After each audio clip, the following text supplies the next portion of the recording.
Hai semuanya, kali ini kita bakal belajar tentang fungsi komposisi. Pertama-tama, apa itu fungsi komposisi? Fungsi komposisi itu adalah gabungan dari beberapa fungsi. Kita lihat dulu analoginya. Misalkan kita punya mesin G.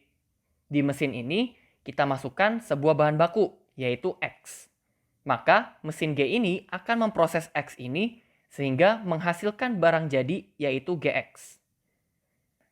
Nah, setelah itu, GX ini kita masukkan ke mesin yang lain, yaitu mesin F.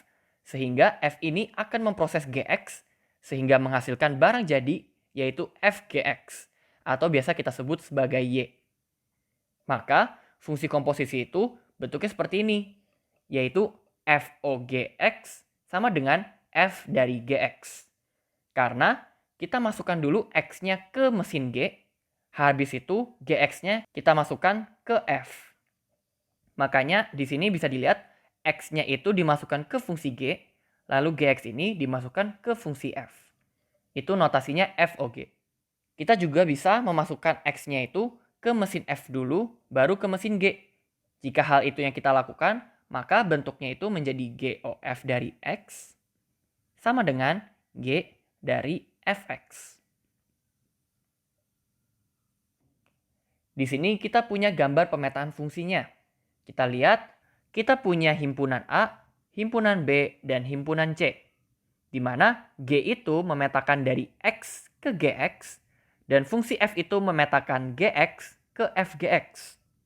Sehingga himpunan A ini disebut sebagai daerah asal fungsi G, daerah B ini disebut daerah hasil fungsi G, dan daerah asal fungsi F, serta C itu adalah daerah hasil fungsi F.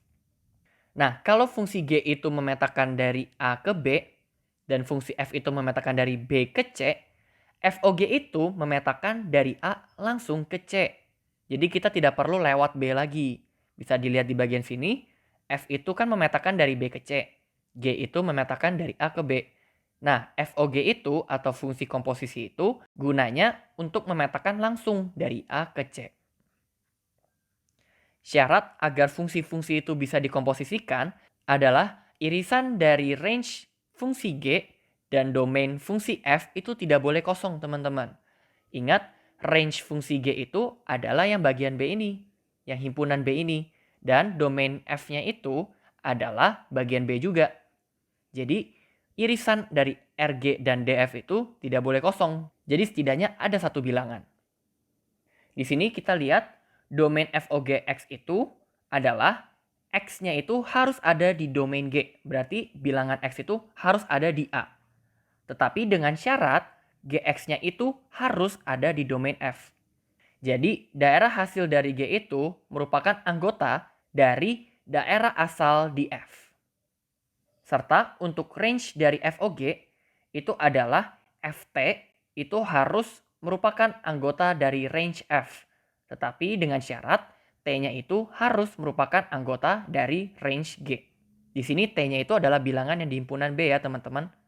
Jadi bilangan yang dihasilkan oleh FOG itu harus berasal dari T yang berada di range G-nya. Selanjutnya kita ingin menentukan FOG dari X. Ada dua caranya nih teman-teman. Yang pertama, itu kita memasukkan fungsi G ke fungsi F. Maksudnya gimana? Kita substitusikan X yang ada di fungsi F ini dengan fungsi G. Dan yang cara yang kedua adalah mengerjakan terlebih dahulu fungsi G, baru kita mengerjakan fungsi F. Di sini artinya kita masukkan dulu X yang kita punya ke fungsi G. Baru hasil dari fungsi itu dimasukkan menjadi X bagi fungsi F. Jadi ada dua caranya teman-teman. Nanti kita bakal lihat bagaimana cara mengaplikasikannya. Sekarang kita lihat contoh soal. Kita punya fungsi F yang memetakan dari bilangan real ke bilangan real. Yaitu Fx sama dengan 2x kuadrat plus 1. Dan kita punya satu fungsi lagi yaitu G. Dia memetakan dari bilangan real ke bilangan real. Di mana fungsinya itu adalah Gx sama dengan X plus 3. Ada 4 pertanyaan kali ini. Ada diminta untuk mencari FOG dari X, GOF dari X, FOG dari 1, dan GOF dari 1. Sebelum kita mengerjakan soalnya, kita cari terlebih dahulu domain dan range dari f dan g. Sehingga kita bisa mengetahui domain dan range dari FOG dan GOF. Kita lihat terlebih dahulu domain dari f-nya. Bilangan apa aja yang bisa dimasukkan ke 2x kuadrat plus 1? Jawabannya adalah seluruh bilangan real. Kenapa? Karena ketika kita masukkan nilai negatif, nilai 0, nilai positif, semuanya bisa diterima oleh fx, teman-teman. Makanya domainnya adalah seluruh bilangan real. Nah, sekarang range dari f-nya. Kita lihat nilai berapa saja yang bisa dihasilkan oleh fx. Jawabannya adalah 1 kurang dari sama dengan fx kurang dari tak hingga. Teman-teman bisa coba ambil angka berapapun itu, maka nilai terkecilnya itu hanya 1. Tidak mungkin di bawah 1. Jadi nilai terkecilnya itu ada di 1. Sedangkan nilai terbesarnya itu bisa sampai besar sekali, menuju tak hingga. Selanjutnya kita mau lihat domain dari G. Bilangan apa aja yang bisa diterima oleh Gx? Yaitu seluruh bilangan real. Kita bisa masukkan nilai negatif, 0, atau nilai positif juga. Nah, untuk range-nya, range dari G ini adalah bilangan real. Seluruh bilangan real juga. Karena untuk nilai Gx apapun, teman-teman bisa memperoleh X-nya. Sedangkan untuk F, kita tidak bisa memperoleh X yang dapat memenuhi Fx-nya itu di bawah 1. Nah, domain dari FOG itu adalah ketika X-nya merupakan anggota dari domain G, di mana Gx-nya itu harus merupakan anggota dari domain F-nya. Kita bisa lihat domain G-nya itu adalah seluruh bilangan real. Dan range dari G itu adalah bilangan real. Domain F-nya itu juga bilangan real. Jadi irisan dari range G dan domain F itu adalah seluruh bilangan real. Sehingga domain dari FOG itu adalah seluruh bilangan real. Untuk range dari FOG, kita punya yaitu FT-nya harus merupakan anggota dari range F. Tetapi dengan syaratnya, T itu harus merupakan anggota dari range G. Jadi kita bisa lihat dulu nih, oke, range dari F itu berapa? Ternyata 1 kurang dari sama dengan Fx kurang dari tak hingga. Nah, range ini bisa didapatkan dari mana? Bisa didapatkan ketika kita masukkan seluruh bilangan real ke fungsi Fx. Nah, apakah domain fungsi F ini bisa dihasilkan oleh range G? Ternyata bisa, teman-teman. Maka range dari FOG itu adalah 1 kurang dari sama dengan Ft kurang dari tak hingga. Sekarang kita cari domain dari GOF.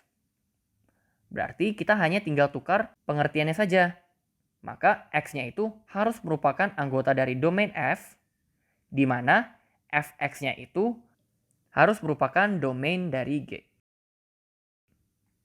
Range dari F-nya itu harus merupakan anggota dari domain G, di mana domain G itu adalah bilangan real, dan range dari F-nya itu 1 kurang dari sama dengan Fx kurang dari tak hingga. Maka irisan dari dua ini adalah 1 kurang dari sama dengan Fx kurang dari tak hingga. Bilangan apa saja yang bisa menghasilkan range F ini? Ternyata jawabannya adalah seluruh bilangan real. Sehingga domain GOF itu adalah seluruh bilangan real. Yang terakhir, kita mau cari range dari GOF.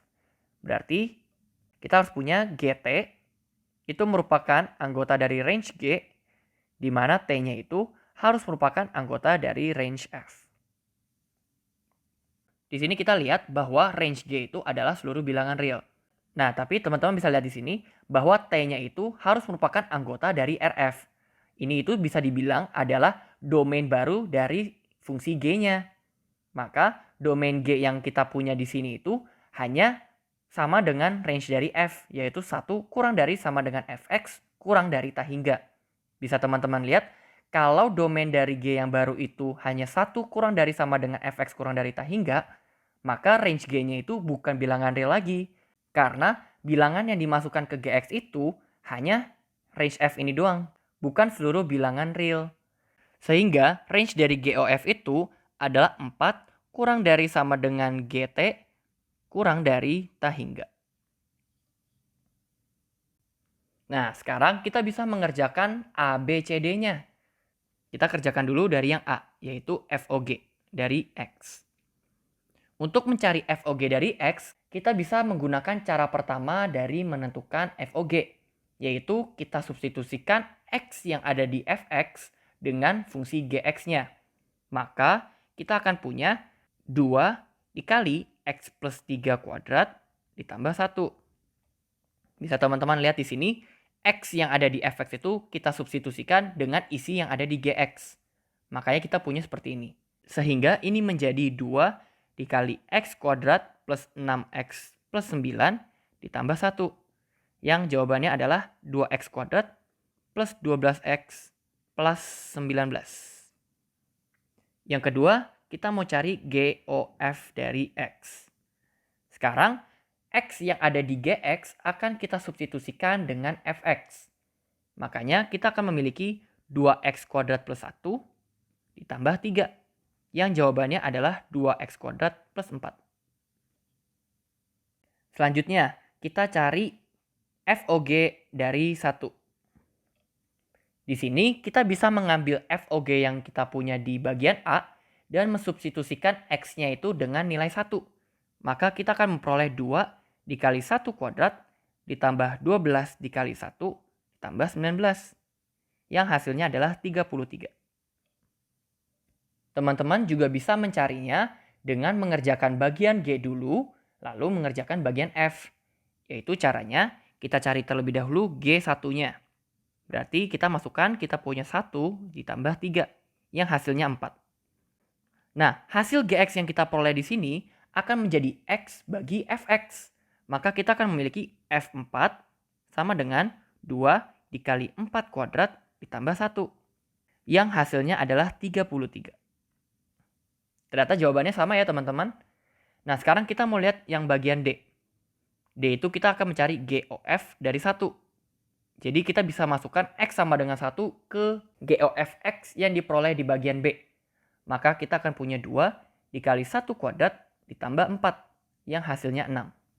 Atau dengan cara yang lain, kita bisa kerjakan dulu bagian F, lalu kita masukkan ke bagian G-nya. Sehingga F1 itu adalah 2 dikali 1 kuadrat ditambah 1, yang hasilnya 3. Baru hasil ini kita masukkan menjadi X bagi G. Sehingga kita punya G3 adalah 3 tambah 3, yang hasilnya 6. Oke, sampai di sini dulu ya pembahasan kali ini. Sampai jumpa di video pembahasan selanjutnya.